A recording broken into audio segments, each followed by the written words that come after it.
mulisema nyinyi ni wafanyabiashara na mulisema mnataka tuwajengee soko hapa Kiptangwanyi. Mkasema tujenge soko sehemu tofauti tofauti ya Nakuru. Mimi nafurahi leo serikali ya Kenya tunajenga soko 25 Nakuru County. Kati ya hizo soko 25, soko 4 tunajenga hapa Gilgil. Moja wao iko hapa Kiptangwanyi. Hiyo soko ya Kiptangwanyi mumeona ama bado? Mumeona? Iko soko inajengwa hapa? Mumeona vizuri? Hiyo soko mimi nataka ikamilishwe by February.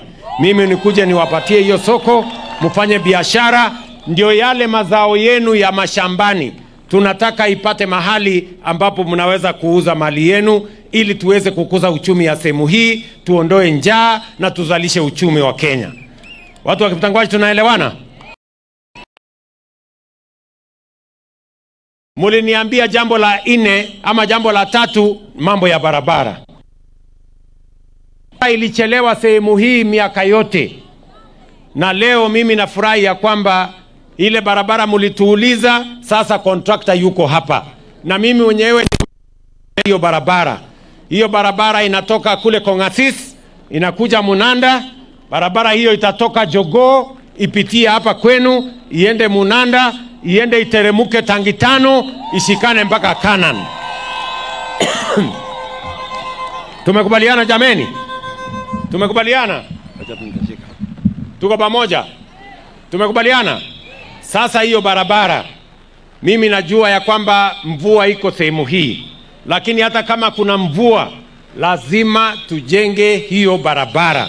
Mimi nimemwambia contractor akamilishe ifike Munanda in the next 1 month. Alafu aende Jogoo, aanzishe hii barabara sasa, ipitie hapa kwenu, ndio kufikia mwaka ujao mwezi wa 8 mimi nirudi hapa niwafungulie hii barabara ikiwa imekamilika. Kiptangwanyi hoye! Kiptangwanyi hoye! Gilgil hoye! Vile vile muliniambia ya kwamba mnataka manyumba yenu iwe na stima. Ni kweli ama si kweli?